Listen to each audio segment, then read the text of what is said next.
Voodoo,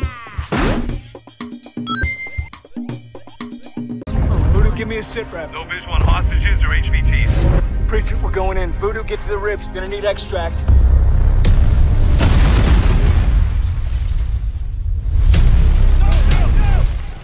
Rich, can you just sort of give us an overview of what we're seeing here with Medal of Honor today? Well, we're really excited to show you a single-player slice of our game. It takes place in the Philippines.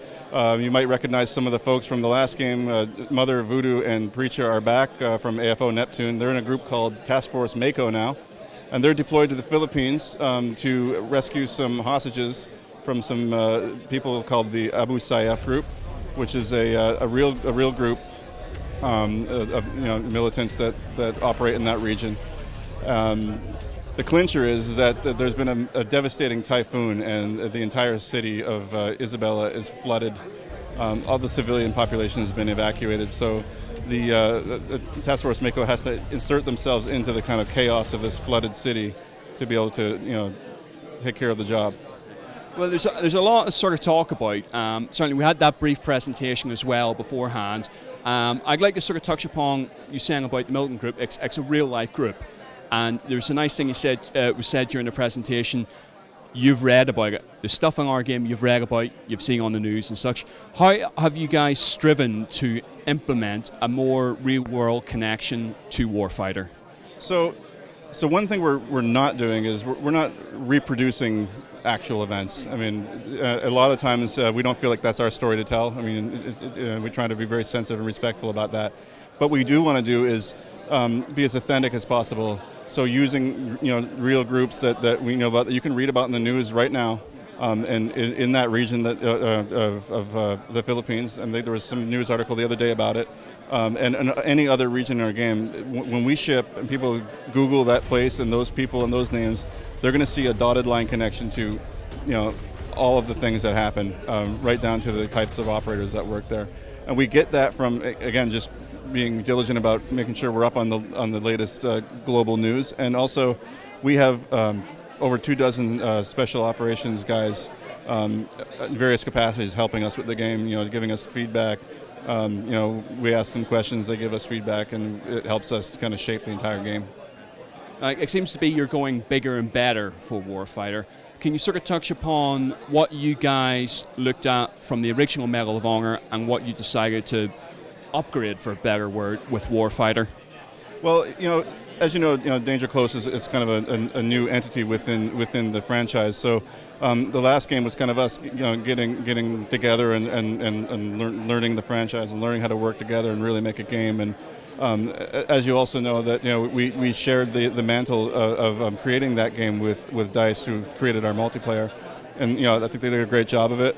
But this time we wanted to take it on in-house and kind of have one team, one vision kind of concept. And I think that's really helping us make it feel like a very cohesive product across the game, where we're sharing features across from single and multiplayer. I was going to say, you guys' schedule must be a lot busier now that you're having to do both single and multiplayer.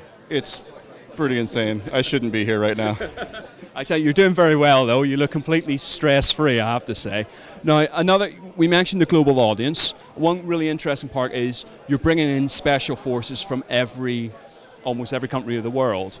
And is that decision based on what you guys wanted, perhaps what the Tier 1 specialists talked to you about, or is that player feedback? It's a little bit of everything, and I think I can't remember who I was interviewing with on the last Medal of Honor, but I was sitting with our executive producer Greg, and we said we want to strive to do this. This is not just an American-centric concept. We want to bring other operators into the fold.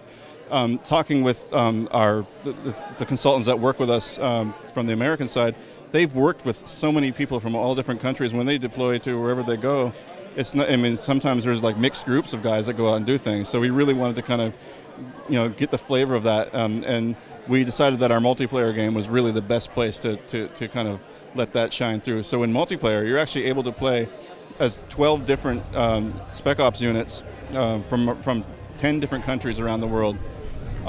Furthermore, we thought it would be cool, because if you read on all the forums all the time, it's like, who's better, SEALs or SAS? Who's better, Delta or... So we thought, okay, let's have a blue-on-blue playlist where we can see who's better, and people can play for their home country, we're taking a page out of FIFA, right? When it's like, get the sort of the homeschool, who's the best of the best online. Yeah. And this is obviously all being played through the Frostbite 2 engine. How you guys felt working with that and accelerating Medal of Honor's visual style through it?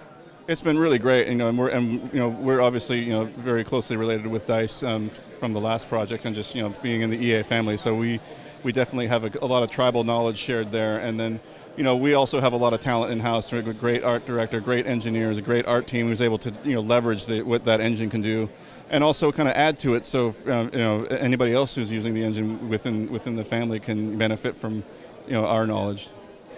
Sort of actually touching on Frostbite 2 as well, and sort of yourselves within EA. There's obviously enough Medal of Honor, and you got Battlefield 3.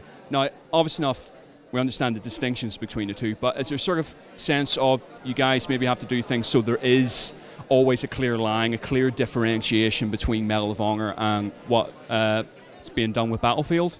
Yeah, and I think we both respect that that aspect, and I think with Medal of Honor it's really simple for us. We have 3 basic core tenets that we always adhere to. We always try to adhere to, and that's respect for the soldier, tell the story soldier from the soldier's point of view, and just a pure commitment to authenticity. And if we stay on that straight and narrow, we can really sort of separate ourselves from the pack, and identify ourselves as that's the authentic shooter. Okay, and can you just finally conclude, when should players expect to see this? So players are going to be able to play our game October 23rd on PC, PS3, and Xbox 360.